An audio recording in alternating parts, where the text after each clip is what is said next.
Hikmate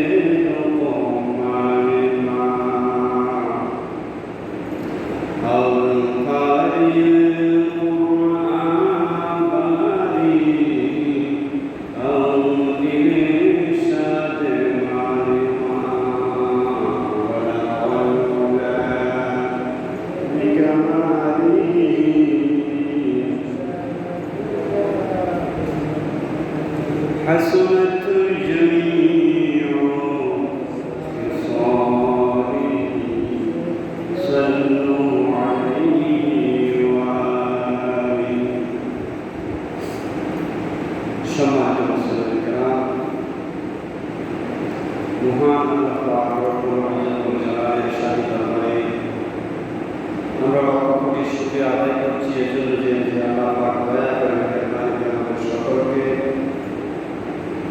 প্রতি বৎসরের নয় এই বৎসর আমাদের হায়াতকে দারাজ করে পবিত্র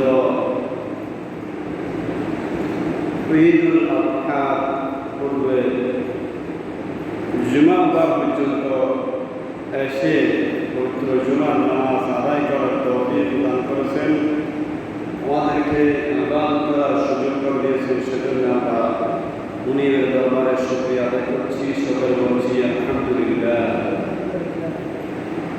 সম্মানিত হাজরিন, আপনারা জানেন আজ হচ্ছে সারা বিশ্ব জাহানের মুসলমানদের উপরে ফরজকৃত ইসলামের পঞ্চস্তম্ভের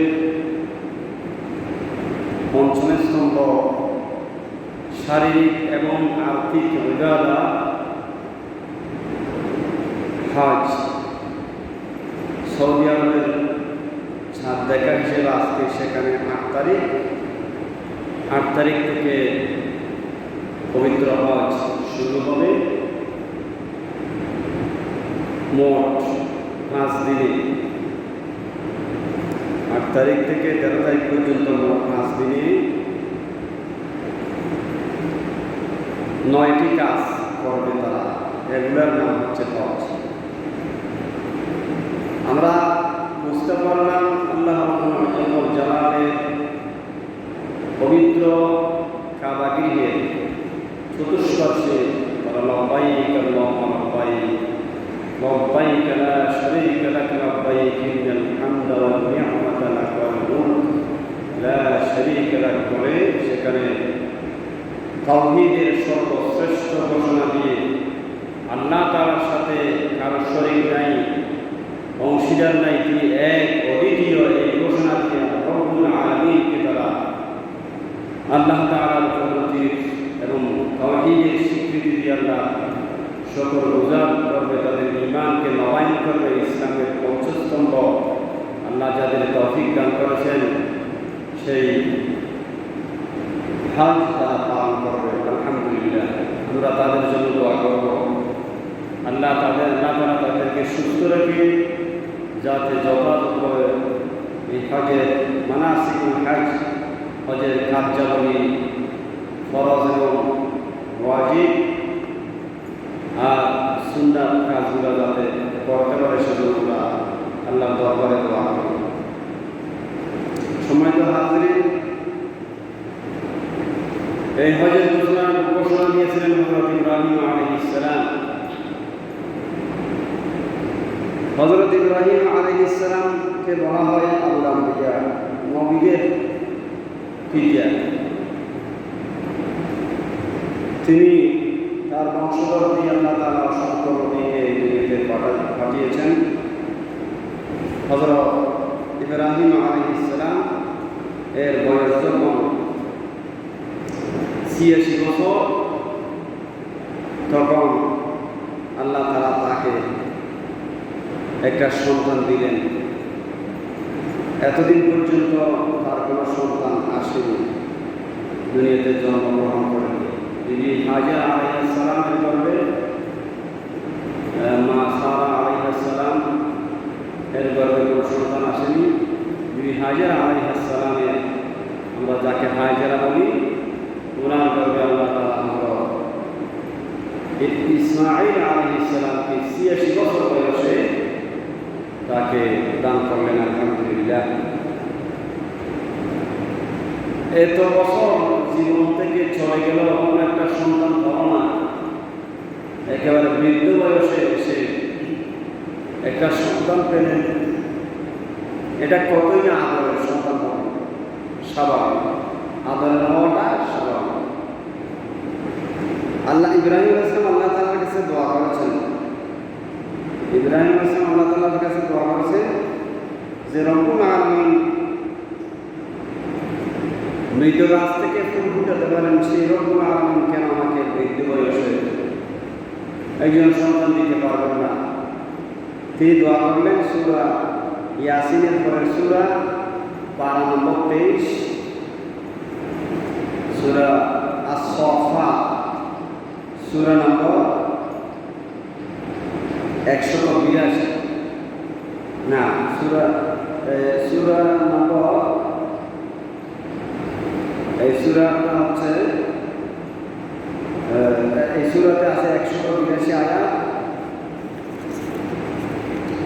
এই সূরার 102 নম্বর আয়াত থেকে হযরত ইব্রাহিম আলাইহিস সালামের কোরবানি এবং এই ইব্রাহিম আলাইহিস সালামের কোরবানির কথাগুলো আল্লাহ তাআলা 108 নম্বর আয়াত পর্যন্ত সম্পূর্ণভাবে বর্ণনা করেছেন। এর আগে আল্লাহ তাআলা 100 নম্বর আয়াতে বলেছেন ইব্রাহিম আলাইহিস সালামের ভাষায় রব্বি হাবলি মিনাস সালিহিন। ইব্রাহিম আলাইহিস সালাম আল্লাহ তাআলা দোয়া করেছেন যে ফিলিস্তিন, জেরুজালেম, বেথলেহেম যে পুণ্যভূমি, তিনটা জাতি, মুসলিম জাতি, খ্রিস্টান জাতি, ইহুদি জাতি, এই তিন জাতির তীর্থভূমি, পবিত্র ভূমি, তাদের সকলে এটাকে পবিত্র ভূমি মনে করে অজস্র রহমত আল্লাহ তাআলার পক্ষ থেকে এখানে বর্ষিত হচ্ছে। সেই ইব্রাহিম আলাইহিস সালামের সেই জায়গায় হযরত ইব্রাহিম আলাইহিস সালাম দোয়া করলেন রব্বি হাবলি মিনাস সালিহিন, আল্লাহ আপনি আমাকে একটা সালেহ তথা সৎকর্মশীল বান্দাদের মধ্য থেকে একটা বান্দা তথা একটা সন্তান দান করেন। আলহামদুলিল্লাহ। এই যাদের বাচ্চা হয় না তারা এই আয়াত আল্লাহ দরবারে বেশি বেশি তাহাজ্জুদের পরে তাহাজ্জুদের সিজদায় গিয়ে দোয়া করতে পারেন। রব্বি হাবলি মিনাস সালিহিন, যে দোয়া হযরত ইব্রাহিম আলাইহিস সালাম করেছেন আল্লাহ তাআলা দরবারে 86 বছর পরে এতদিন ধৈর্য ধারণ করেছেন। এখন আমাদের 1 বছর 2 বছর বাচ্চা না হলে আমরা কত কাহিনী করি, বিভিন্ন বাবার দরবারে যাই, গাছের সুতা বেঁধে দিই, তারপরে গাছে বিভিন্ন কাণ্ড কাহিনী আমরা করে থাকি না, আলহামদুলিল্লাহ, যেগুলো শিরকের পর্যায়ে গিয়ে পৌঁছে। বিভিন্ন মাজারে যাই, এগুলো ইসলামে সম্পূর্ণ নিষিদ্ধ। সন্তান দেওয়ার মালিক একমাত্র রব্বুল আলামিন, কেউ আল্লাহ ছাড়া আর কেউ সন্তান দিতে পারে না। ইব্রাহিম আলাইহিস সালাম আমাদের নবীর দাদা, সিরিয়ালি আমাদের নবীর দাদা হচ্ছে ইব্রাহিম আলাইহিস সালাম। তিনি আল্লাহর দরবারে দোয়া করিয়ে কিয়ামত পর্যন্ত যত উম্মত আসবে সকলকে শিখিয়ে দিলেন যে আল্লাহর কাছে সন্তান চাও। সুবহানাল্লাহ। যে রব্বুল আলামিন আমাকে 86 বছর পরে সন্তান দিতে পারেন, বয়োবৃদ্ধ একেবারে আমার বয়স শেষের দিকে, সেই রব্বুল আলামিন কেন আপনাকে আমাকে সন্তান বৃদ্ধ বয়সে সন্তান দিতে পারবেন না? সুবহানাল্লাহ। রব্বি হাবলি মিনাস সালিহিন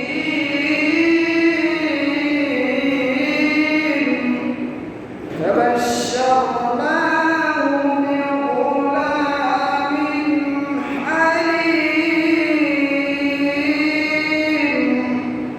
আল্লাহ রাব্বুল আলামিনের দরবারে নবীদের পিতা, যেই নবীর বংশধর থেকে আল্লাহ তাআলা অসংখ্য নবী দুনিয়াতে প্রেরণ করেছেন, সেই নবীকে শিক্ষা দিলেন। সেই নবী আল্লাহ তাআলা দরবারে দোয়া করলেন, আল্লাহ তাআলা আপনি সব সালেহ সৎকর্মশীল বান্দাদের মধ্য থেকে একটা বান্দা, একটা আপনার বান্দা একটা সন্তান দান করুন। আল্লাহ তাআলা ইব্রাহিম আলাইহিস সালামের দোয়া কবুল করে বললেন ফাবাশশারনাহু বিগুলামিন হালিম, হে আমার বান্দা ইব্রাহিম, আমার নবী, আমার খলিল, আমার বন্ধু ইব্রাহিম, তুমি শুভ সংবাদ গ্রহণ করো, তোমাকে সুসংবাদ দেওয়া হচ্ছে।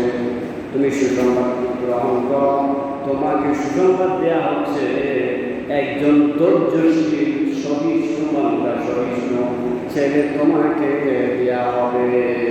সুবহানাল্লাহ। বিগুলামিন হালিম। ইসহাক আলাইহিস সালামের ব্যাপারে কোরআন কারীমে আল্লাহ তাআলা বলেন বিগুলামিন আলিম, জ্ঞানী। ইসহাক আলাইহিস সালামের ব্যাপারে বলা হয়েছে গোলামিন আলী, জ্ঞানী সন্তান। 86 বছর পরে ইব্রাহিম আলাইহিস সালামকে আল্লাহ তাআলা যে সন্তান দিয়ে দিয়েছেন সেটা হচ্ছে ইসমাঈল আলাইহিস সালাম।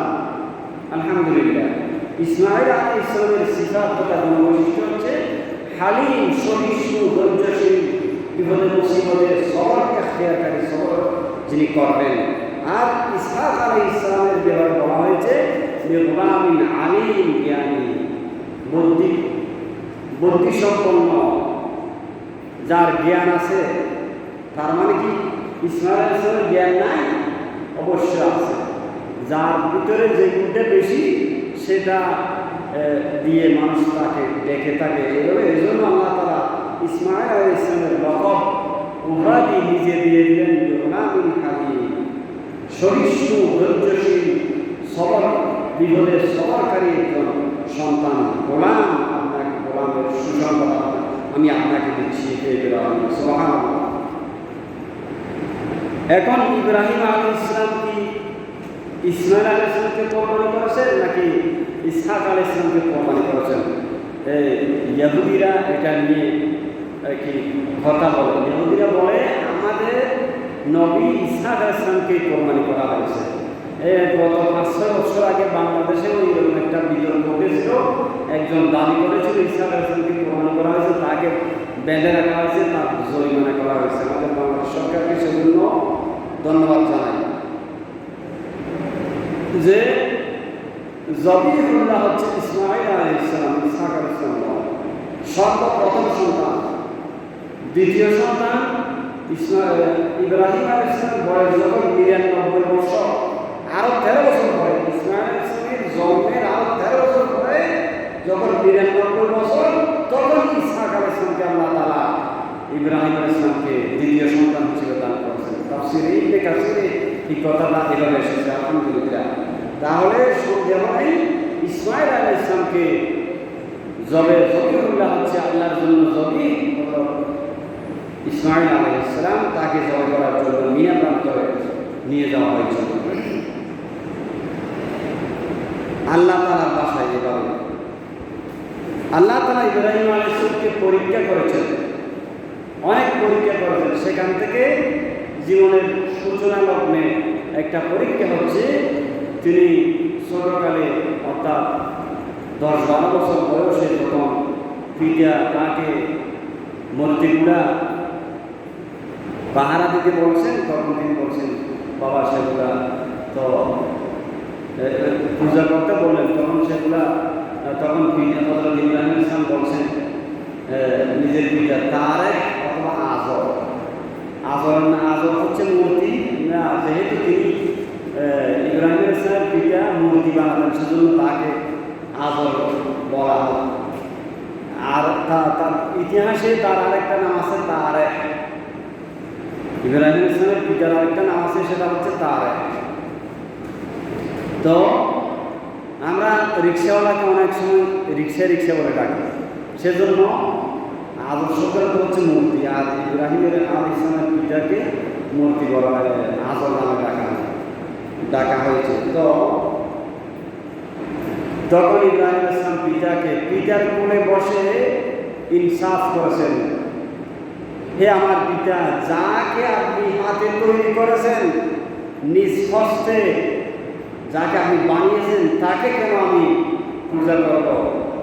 যিনি আমাকে বানিয়েছেন, সারা বিশ্বজাহানকে তিনি বানিয়েছেন, তাকে সিজদা করব, তার ইবাদত করব। সুবহানাল্লাহ। ইব্রাহিম আলাইহিস সালাম পিতাকে এই জবাব দিলেন। এরপরে ইব্রাহিম আলাইহিস সালামের কর্মকাণ্ড দেখে পিতা একটু চিন্তিত হলেন। হাজার ছেলে তো, এখন বাদশাহ নমরুদ, জালিম বাদশাহ নমরুদ সবগুলা দেখাশোনা করছে, কখন না কি জানি আমার ছেলেকে কিছু করে দেবে। সেই হিসেবে তারে ছেলেকে বললেন সামনে একটা দিন আসতেছে, সবাই যাবে একটা উৎসবে, তুমিও আমাদের সাথে যাবে। তখন ইব্রাহিম আলাইহিস সালাম বলছেন দেখা যাক। তখন বাদশার পক্ষ থেকে বলা হলো, ইব্রাহিম আগামী অমুক তারিখ আমরা একটা উৎসবে যাব, আমরা পূজা করব, সেই উৎসবে তোমাকেও যেতে হবে। তখন ইব্রাহিম আলাইহিস সালাম বলছেন, ইন্নী সাকিম, আমি অসুস্থ, আমি যেতে পারবো না। সাকিম শব্দের অর্থ হচ্ছে অসুস্থ। তখন ইব্রাহিম আলাইহিস সালাম এই কথা বলার পর যে পিতাকে বলছেন যে আমি অসুস্থ, যাবো না। যে অসুস্থ মানে মানসিকভাবে অসুস্থ। তোমরা সেখানে গিয়ে যে পূজা কাণ্ড কাহিনী করবে, এগুলো আমার দেমাগের সাথে, আমার মেজাজের সাথে, আমার বুঝের সাথে, আমার যে আল্লাহ তাআলা আমাকে ব্রেইনে হেদায়েতের একটা বুঝ দিয়েছেন, এটার নাম হেদায়েত। মানুষের আকলের শরীর, এটাই হচ্ছে হেদায়েত। সোজা পথ দেখা আর বাঁকা পথের দিকে, সোজা পথ দেখার পরে বাঁকা পথে চলা, এটা হচ্ছে হেদায়েত নয়। সোজা পথে চলতে পারাটা, এটাকে নিজে কষ্ট হবে বেছে নেওয়া, এটা হচ্ছে হেদায়েত। ইব্রাহিম আলাইহিস সালাম নিজের জন্য ওটা বেছে নিলেন। আমার মন মস্তিষ্ক, আমার শারীরিক অবস্থা আপনাদের এই কাজগুলাকে গ্রহণ করছে না, সেজন্য আমি যেতে পারবো না, বা এটা তুমি চাইলে যাও। সবাই চলে গেল। আর ইব্রাহিম আলাইহিস সালাম বলছিলেন, এখানে তোমাদের এই উন্নতি, তাহলে তোমাকে এখানে রেখে যাচ্ছি, তুমি এগুলো দেখাশোনা করি। তিনি বলছেন, আমার দেখার সুযোগ নাই। শেষ পর্যন্ত একজন ইব্রাহিম আলাইহিস সালাম ছাড়া সবাই চলে গেল। ইব্রাহিম আলাইহিস সালামকে আল্লাহ ঈমানের অগ্নি পরীক্ষা করছেন। ছোটকাল থেকে অনেক পরীক্ষা, সেখান থেকে 3টে পরীক্ষার কথা বলছি। একটা, তারপরে পাহাড়ে গিয়েছেন, আল্লাহ তাআলাকে খুঁজে পেয়েছেন। এরপরে হলো নমরুদের অগ্নিকুণ্ডে। এরপরে হযরত ইব্রাহিম আলাইহিস সালামকে যে 86 বছর বয়সে নিজের আদুরে কলিজার টুকরা ছেলেটাকে কোরবানি করেছেন। কোরবানি করার জন্য আদেশ দিয়েছেন। এটা কার পক্ষে সম্ভব? 2002 সালে আমরা কলেজ লেভেলে যখন পড়তাম, তখন 8 জন স্টুডেন্ট আমরা শেরপুর নকলাতানা মাননীয় প্রধানমন্ত্রী এলাকায় আমরা গিয়েছিলাম। সেখানে একটা হুবহু ঘটনা ঘটে গেছে। পিতার নাম ইব্রাহিম, ছেলের নাম ইসমাইল। পিতা ছেলেকে কোরবানি সবাই করে গেছে। একটু মাথা ছিল, সমস্যা ছিল, পিতা ছেলেকে জবাই করে ফেলেছে। তো ইব্রাহিম আলাইহিস সালাম গ্রামে রয়ে গেলেন, সবাই চলে গেল। এদিকে ইব্রাহিম আলাইহিস সালাম বলছেন, মনে ভাবছেন, শুধু শুধু বসে থেকে লাভ কি? এই মূর্তিগুলাকে সাইজ করা যায় কিনে দেখি। তখন আতল করে সবগুলাকে ভেঙে দিয়ে সৌসিল করে একেবারে বড়টার খাঁতে কোদালটা তুলে দিলেন। কোদালটা তুলে দিলেন। এসে এই সংবাদ নমরুদের দরবারে প্রজারা নিয়ে গেল। তখন বলতে লাগলো, এখানে কে ছিল? আমাদের সাথে কে যায় নাই? তখন বলছে, ইব্রাহিম এখানে ছিল, তার হেসে বা আজরের ছেলে ইব্রাহিম রয়ে গিয়েছিল, সে যায় নাই, আমাদের সাথে গমন করে নাই। তখন সে বলছেন, সন্দেহ, বাদশার সন্দেহ এই ছেলেটা ছাড়া আর কেউ করতে পারে না, এমনি আমরা তাকে সন্দেহ করছিলাম না। আসলে তো ইব্রাহিম আলাইহিস সালাম করছে কি? রাসূল সাল্লাল্লাহু আলাইহি ওয়াসাল্লাম হাদিসে এসেছে, বুইসতু লিউকাসসিরাল আসনাম, মূর্তিকে ভাঙার জন্য আল্লাহ আমাকে পাঠিয়েছে দুনিয়াতে, মূর্তিকে গড়ার জন্য নয়। ভাস্কর্য আর মূর্তি, অর্থাৎ যেগুলাকে মানুষ পূজা করে, সেইগুলাকে ভাঙার জন্য দুনিয়াতে আমাকে প্রেরণ করেছেন। আমার পিতা, আমার দাদা ইব্রাহিম আলাইহিস সালাম দেখিয়ে দিয়েছেন, মূর্তি ভাঙার জন্য, ইবাদত এর সম্পর্ক আল্লাহর সাথে করিয়ে দেওয়ার জন্য সমস্ত এই জন্য হয়েছে। সুবহানাল্লাহ। কিন্তু এখন আমরা মাজার পূজা করি, আমরা মূর্তি পূজা করি, আমরা গাছ পূজা করি, পাথর পূজা করি। মাজারে গিয়ে মাজারের এই গিরিলের সাথে আশেপাশে বলখালে একটা বুড়ো মসজিদ আছে। বুড়ো মসজিদকে খোলা আসলে দিলে নামাজ, আমি গিয়ে দেখে আসছি। মানে মসজিদের বিশাল মসজিদ, পুরাতন মসজিদ, অনেক আগের মসজিদ, সেজন্য মানুষ সেখানে একটু বেশি যায়। পাশে কবরস্থান আছে, মানুষ কি মনে করে আকিদায় যদি শিরকটাকে কোনো ইবাদত আল্লাহ করা হয়, কবুল হবে না। যে সেখানে মসজিদের গিরিলে এবং গাছের শাখায় শাখায় সুতা বেঁধে দিয়েছে না, উদ্দেশ্য কি? এই সুতাগুলো বেঁধে দিলে তাদের সন্তান হবে না, নাউযুবিল্লাহ মিন যালিক। আল্লাহ আমাদের বুঝদান করুন, সকল বলে আমি। ইব্রাহিম আলাইহিস সালাম সব মূর্তি ভেঙে সৌসিল করে দিলেন। তাহলে কি আমাদের কাজ মূর্তি ভাঙ্গা না মূর্তি বানানো? নিশ্চয় মূর্তি ভাঙ্গা। আমাদের নবীর দাদা ইব্রাহিম আলাইহিস সালাম, নবীর নবী যিনি মূর্তি ভেঙেছেন, সমস্ত মূর্তিকে ভেঙে তাদের পূজা না করে একমাত্র রব্বুল আলামিন মালিক আল্লাহ বাদশাহ রব্বুল আলামিনকে সিজদা করার জন্য, তার প্রতি কানেকশন, রিলেশন বন্ধন জন্য, মহব্বত, ভালোবাসা, ইবাদতের সম্পর্ক তৈরি করে দেওয়ার জন্য যার আগমন, তার নাতি মুহাম্মদুর রাসূলুল্লাহ সাল্লাল্লাহু আলাইহি ওয়াসাল্লামের আগমন, আদম আলাইহিস সালামের আগমন, মুহাম্মদুর রাসূলুল্লাহ সাল্লাল্লাহু আলাইহি ওয়াসাল্লামের আগমন, সমস্ত নবীর আগমন একই উদ্দেশ্য। সুবহানাল্লাহ। সারা দুনিয়ার সূচনা লগ্ন থেকে শেষ পর্যন্ত সমস্ত নবীদের ধর্ম এক, ইসলাম, দিন এক, ইসলাম।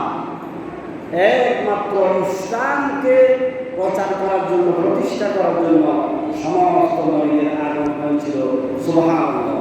অন্য কোনো ধর্ম আদর্শ নয়। আল্লাহ রাব্বুল আলামিন বলেন, ওয়া মান ইয়াবতাগি গায়রাল ইসলামি দীনান ফালান ইউকবালা মিনহু ওয়া হুয়া ফিল আখিরাতি মিনাল খাসিরিন। যে ব্যক্তি ইসলাম ছাড়া অন্য কোনো মতাদর্শ, মত পন্থা অবলম্বন করতে চাইবে, ইসলামকে বাদ দিয়ে অন্য কোনো মতে সে চলতে চাইবে, সে মন গড়া নীতি বানাবে, ইসলামের শরিয়া বিরোধী কোন আইন কানুন সে নিজে বানিয়ে নিজে চলতে চাইবে, সেটা সমাজে চালাতে চাইবে, তার পক্ষ থেকে কোনো কিছু আল্লাহর দরবারে কবুল করা হবে না, বরং সে ক্ষতিগ্রস্তদের জাহান্নামীদের অন্তর্ভুক্ত হয়ে যাবে।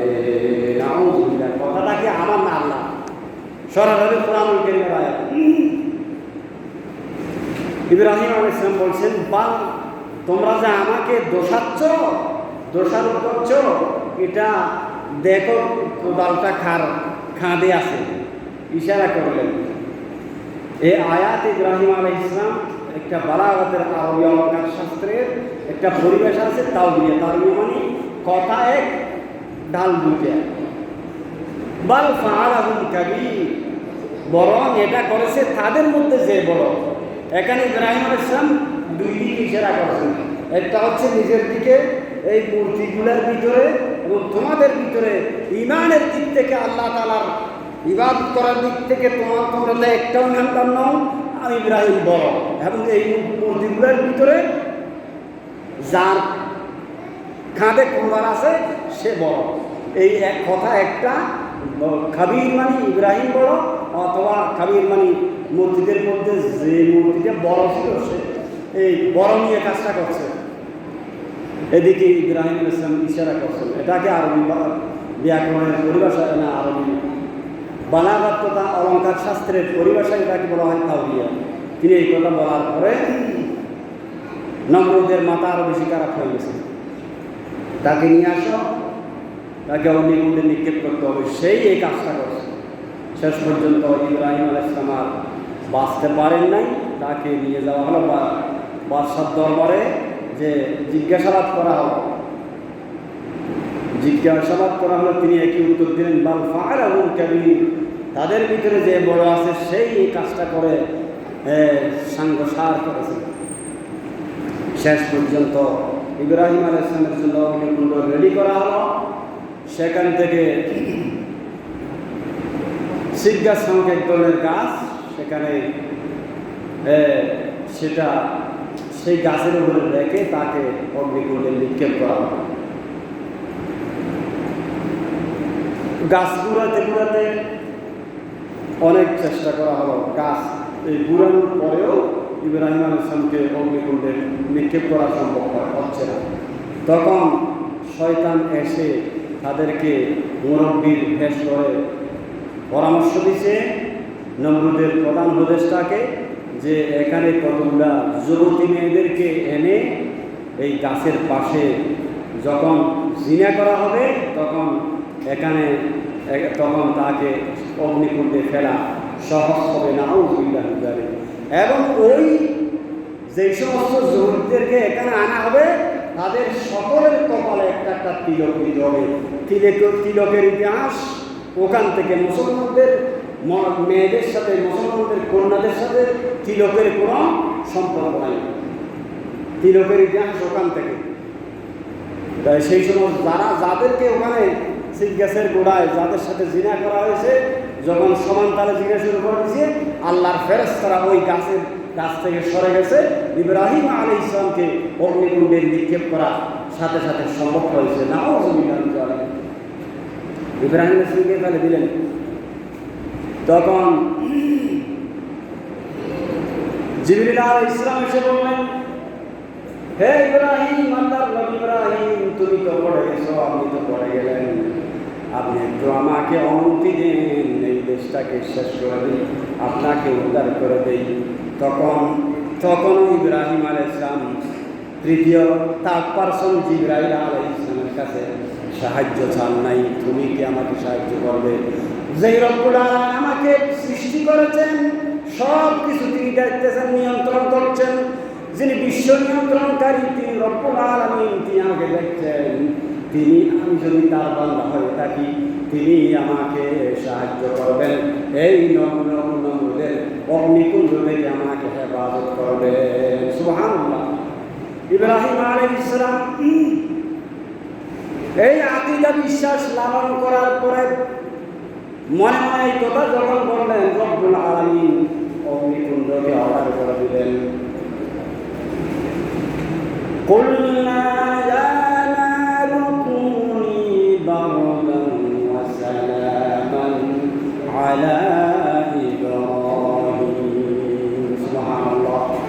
আল্লাহ রাব্বুল আলামিন বললেন, আমি বললাম, হে আগুন, নমরুদের জ্বলন্ত অগ্নিকুণ্ড আগুন, কুনি বারদান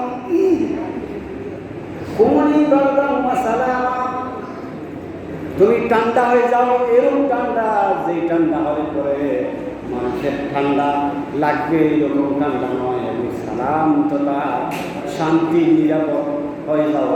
যেই ঠান্ডার ভিতরে নিরাপত্তা আছে, সেরকম ঠান্ডা হয়ে যাও। অর্থাৎ শীতাতপ নিয়ন্ত্রিত, না বেশি উষ্ণ, এত বেশি ঠান্ডা নয়, এত বেশি গরম নয়, যেখানে ইব্রাহিম আলাইহিস সালামের থাকতে কষ্ট হবে, সেই রকম তুমি আমার ইব্রাহিমের হয়ে যাও। সুবহানাল্লাহ। কুনি বারদান ওয়া সালামা আলা ইব্রাহিম।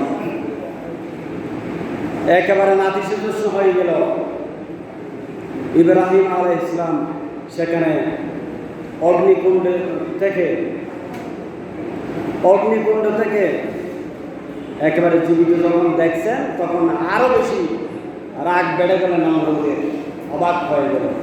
যাকে আগুনে নিক্ষেপ করার পরেও হত্যা করা নিষেধ করে দেওয়া যাচ্ছে না।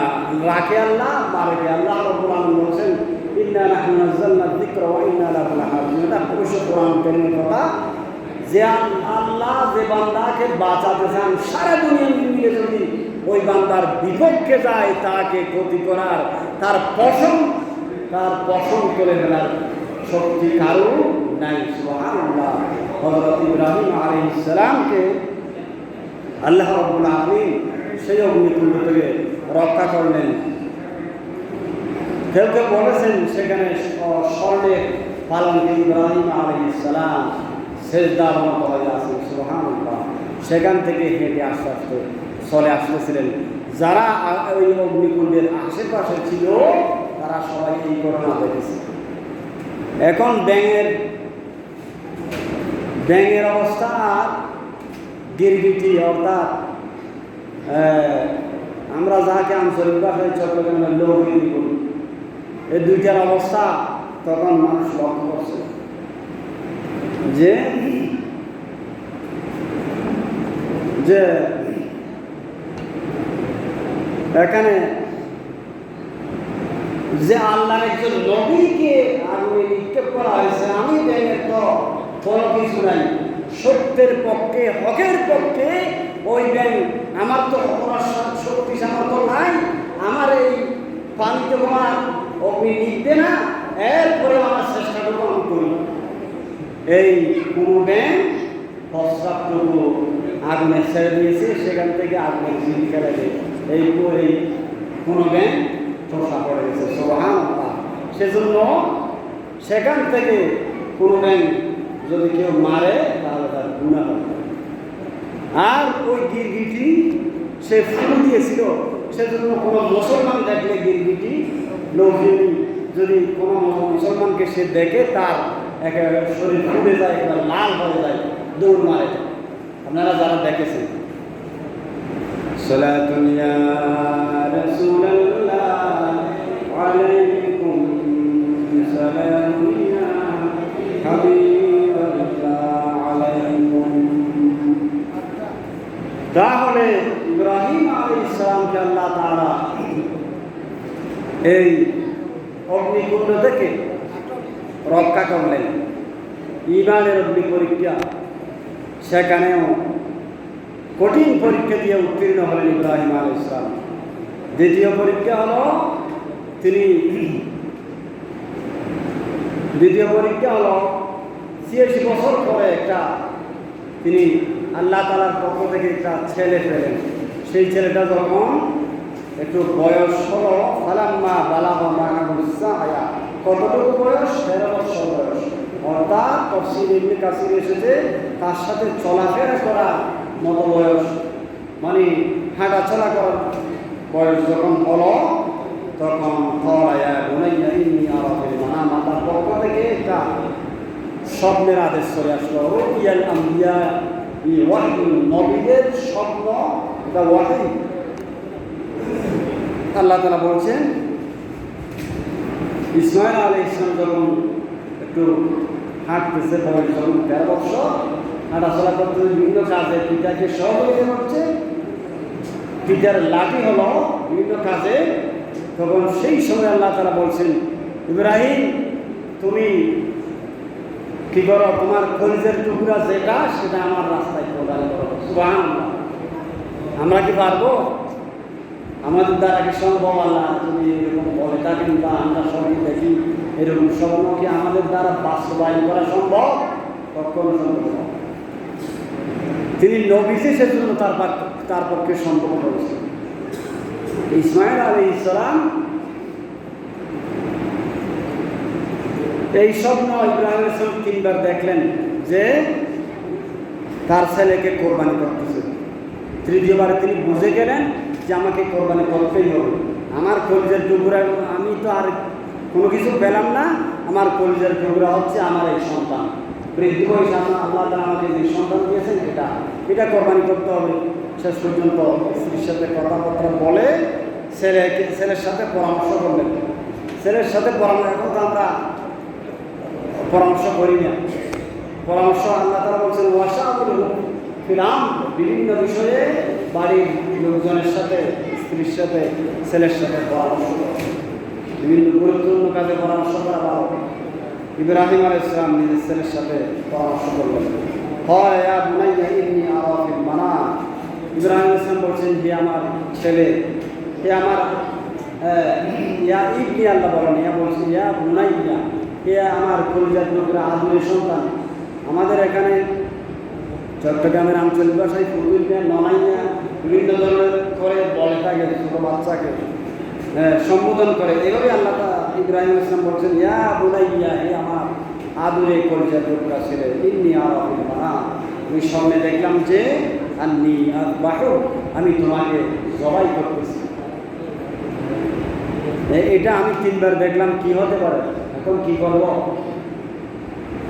যেমন নবী তেমন সন্তান, যত বড় ঈমানওয়ালা নবী তত বড় ঈমানওয়ালা তার সন্তান। সুবহানাল্লাহ। আল্লাহর কাবা নির্মাণে যিনি সহযোগিতা করেছেন পিতাকে, সেই ইসমাঈল আলাইহিস সালাম সাথে সাথে বলছেন ফানজুর মাযা তারা, ফানজুর মাযা তারা। ইব্রাহিম আলাইহিস সালাম, ইসমাঈল আলাইহিস সালাম বলছেন, ইব্রাহিম আলাইহিস সালাম বলছেন ছেলেকে, আমি যা দেখেছি সে ব্যাপারে তোমার অভিমত কি সেটা তুমি বলো। তখন ইসমাঈল আলাইহিস সালাম বলছেন, قال يا أبت افعل ما تؤمر ستجدني إن شاء الله من الصابرين। হে আমার পিতা, আপনাকে যে কাজ করার জন্য আদেশ করা হয়েছে, বারবার দেখেছেন আমাকে জবাই করতে, সেটা আপনি দ্রুত করে ফেলেন। ইফআল মা তুমার, যে কাজ করার জন্য আপনাকে আদেশ করা হয়েছে সেটা আপনি দ্রুত করে ফেলেন। সাতাজিদুনি ইনশাআল্লাহ মিনাস সাবিরিন, শীঘ্রই অনতিবিলম্বে অচিরেই আমাকে আপনি বিয়াদবদের অন্তর্ভুক্ত পাবেন না, আমি বিয়াদবি করব না। রব্বুল আলামিন যদি আদেশ করে থাকে তাহলে কোনো সমস্যা নেই, আপনি আপনার কাজ বাস্তবায়ন করুন, আমাকে আপনি ধৈর্যশীলদের অন্তর্ভুক্ত পাবেন। আল্লাহ চাহে তো ইনশাআল্লাহ, ইনশাআল্লাহ। আমরা কোনো কাজ ইনশাআল্লাহ বলি না, বলে নাকি? আমরা বলি না, আমার এই সুন্নাতটা আমরা আমাদের থেকে হারিয়ে গেছে। ইনশাআল্লাহ বললে সে কাজ সাকসেসফুল। বঙ্গবন্ধু শেখ মুজিবুর রহমান তিনি আমাদের দেশ স্বাধীন করার আগে ইনশাআল্লাহ বলেছিলেন, তার বক্তব্য এখনো রেকর্ড হয়ে আছে, আমরা ইনশাআল্লাহ বলি না। ইসমাঈল আলাইহিস সালাম বলেছেন, সাতাজিদুনি ইনশাআল্লাহ, আল্লাহ চাহে তো ইনশাআল্লাহ আপনি আমাকে পাবেন মিনাস সাবিরিন, ধৈর্যশীলদের অন্তর্ভুক্ত। তিনি এই কথা বলেন নাই আনা আসবিরু, আমি সবর করবো, এই কথা তিনি বলেন নাই। অতীতে যারা এই কঠিন পরীক্ষা দিয়ে ধৈর্য ধারণ করেছেন আল্লাহর ইবাদতের মধ্যে, কঠিন পরীক্ষার মধ্যে, আপনি আমাকে তাদের মধ্যে অন্তর্ভুক্ত হবেন, সবরকারীদের, সহিষ্ণুদের অন্তর্ভুক্ত হবেন। সুবহানাল্লাহ। শুধু আমি একজন নয়, এখানে তার অহংকারও চলে গেল, মানে আমি একজন সবর করছিলাম তা নয়। আমাদের পূর্বে যারা সবর করেছেন আল্লাহর ইবাদত পালন করতে, কঠিন পরীক্ষা দিয়েছেন ইমানের, সেই সমস্ত সন্তানদের, মহান পিতার সন্তানদের যারা সবর করেছেন তাদের অন্তর্ভুক্ত আমাকে পাবেন, আমি বিয়াদবি করব না। সুবহানাল্লাহ, সুবহানাল্লাহ। আর এখানে আমাদের বাংলাদেশ প্রেক্ষাপটে যদি আমার আপনার সন্তানকে যদি বলি অথবা আমি মশারিটার জায়গা হবে, হয়তো না হয়তো বলতেন ঠাট্টা করার মশারি করার জায়গা পেলেন না, এটা বলতেন কি না? বলতেন। যেমন নবী তেমন ছেলে। সালাতুন ইয়া রাসূলুল্লাহ আলাইকুম, সালামুন ইয়া হাবিবাল্লাহ আলাইকুম। ফালাম্মা আসলামা ওয়া তাল্লাহু লিল জাবিন ওয়া নাদাইনাহু আন ইয়া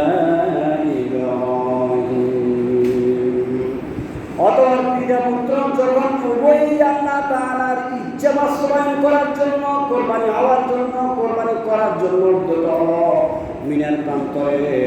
মিনার প্রান্তরে ইসমাঈল আলাইহিস সালাম ইব্রাহিম আলাইহিস সালামকে মুকুব করে মুখের উপরে শোয়াইয়া,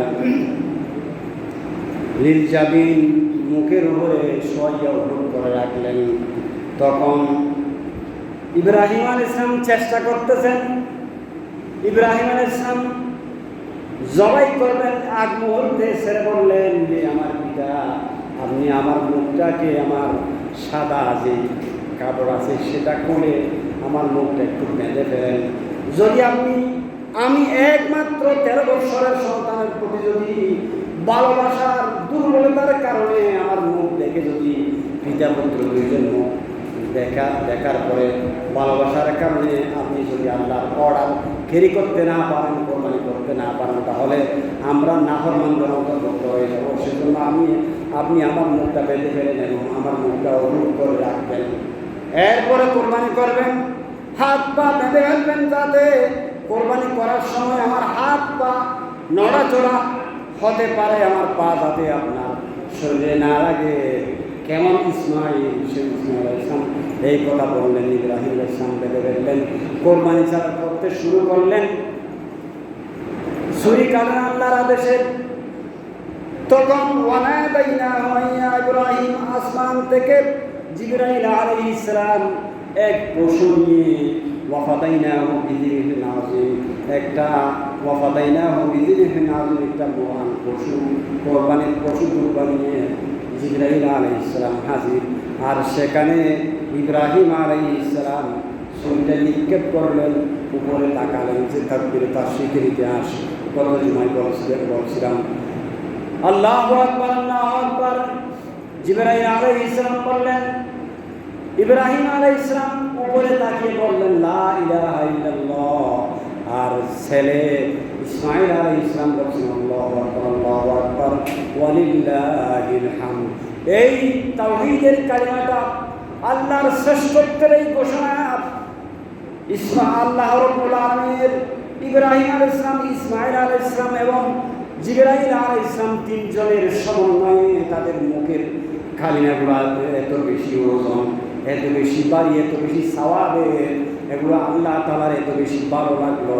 কিয়ামত পর্যন্ত উম্মত মুহাম্মদী সাল্লাল্লাহু আলাইহি ওয়াসাল্লামের জন্য এই কালিমা পাঠ করা 9 তারিখের ফজর থেকে 13 তারিখের আসর পর্যন্ত প্রত্যেক নামাজের পরে, ফরজ নামাজের পরে বালেগ পুরুষ নারীর উপরে ওয়াজিব করে দিয়েছেন। সুবহানাল্লাহ। আর দীর্ঘ করছি না। তাহলে এমন মর্যাদাপূর্ণ কোরবানি, এখানে আর যাওয়ার আগে ইসমাঈল আলাইহিস সালামকে মিনাত প্রান্তরে নিয়ে যাওয়ার আগে 3টে জায়গায় শয়তান ইব্রাহিম আলাইহিস সালামকে ধোঁকা দিয়েছেন, ইসমাঈল আলাইহিস সালামকে ধোঁকা দিয়েছেন। সেগুলো আজকে বলছি না, সামনে বলবো ইনশাআল্লাহ। হাদিসে এসেছে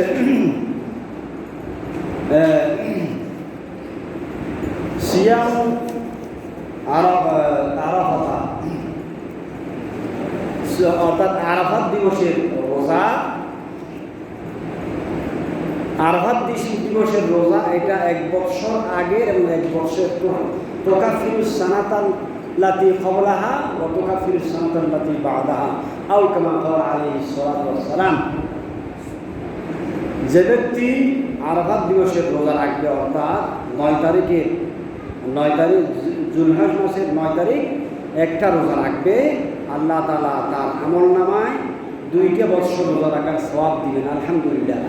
এবং একটা রোজার কারণে 1 বছরের আগের গুনাহ, 1 বছরের অর্থাৎ 1 বছরের অতীতের গুনাহ, 1 বছরের সামনের গুনাহ আল্লাহ তাআলা তার মাফ করে দিবেন। সুবহানাল্লাহ।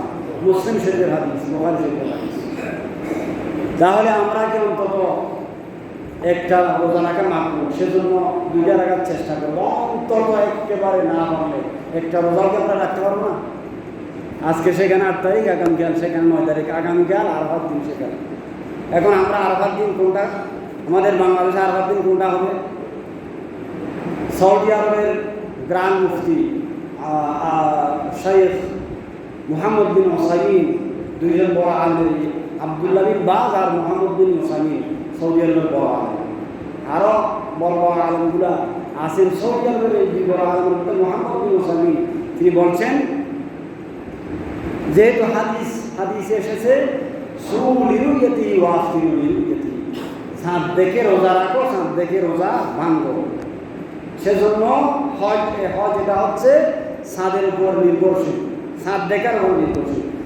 সেজন্য যেই দেশে চাঁদের উদয়স্থল, অর্থাৎ চাঁদের উদয় নিয়ে হবে, হিসাব করা হবে, যেখানে যেই দেশে 9 তারিখ হবে, সেখানে সেই দেশের 9 তারিখ আরাফাত দিন হবে। এটাই উত্তর। যেই দেশে যখন 9 তারিখ হবে, চাঁদের 9 তারিখ হবে, সেই দেশে সেদিন আরাফাত দিন হবে। আল্লাহ তাআলার জন্য আরাফাত দিনের সওয়াব দিতে সেখানে কারো কাছ থেকে দান নিতে হবে না। সেই হিসেবে চাঁদের উদয়স্থল হিসেবে আমরা, যে আমাদের দেশে আজকে হচ্ছে 7 তারিখ, আগামীকাল 8 তারিখ, আমরা চাইলে আগামীকালও একটা রোজা রাখতে পারি। যদি কারো অন্তর যদি একটু কি থাকে, কী বলে সেটা আগে, কারো অন্তর যদি একটু মনোমালিন্য বা সন্দেহ থাকে বা মানে আত্মতৃপ্তি না লাগে, যে আমার এই দিনটা মনে হারিয়ে যাচ্ছে, আরাফাত দিনটা বছরে একটা আসবে সৌদি আরবে, সেটা আর কোনো জায়গার জন্য নয়, সেটা আমরা মনে করি। সেটা হলে আগামীকাল রোজা রাখবো। যেহেতু আমরা 2টা রোজা রাখবো, আগামীকাল শনিবার এবং রোববার 2টা রোজা আমরা রাখতে পারি। আল্লাহ আমাদের তৌফিক দান করুন সকলকে, আমিন। আর একেবারে না বললে শরীর না কুলালে, দুর্বল হলে অন্তত আমাদের দেশের 9 তারিখ রোববার অর্থাৎ শনিবার রাত ভোর রাতে আমরা সাহিল করবো ইনশাআল্লাহ। আল্লাহ আমাদের তৌফিক দান করুন সকলকে, আমিন। আর সেখানে যারা রাখবে তারা আজকে রাখবে ঈদগাহের জামাত। তো আল্লাহ তাআলা এই পবিত্র কোরবানি আমাদেরকে করার, সমস্ত হালাল হারাম মেনে এই কোরবানিতে অংশগ্রহণ করার, অর্থাৎ হারাম টাকা দিয়ে কোরবানি করলে আল্লাহ দরবারে গ্রান্টে কবুল হবে না। হারাম টাকা দিয়ে কোরবানি করা যাবে না। সুতরাং হালাল টাকা দিয়ে আমরা কোরবানি করার চেষ্টা করব। আর এখানে হালাল হারামের সম্পর্ক আছে, বাইতুল্লাহ নির্মাণে যেমন হালাল হারামের সম্পর্ক আরবরা একেবারে জাহেলি যুগের আরবরা করেছিলেন, আমাদেরকে এটা করতে হবে।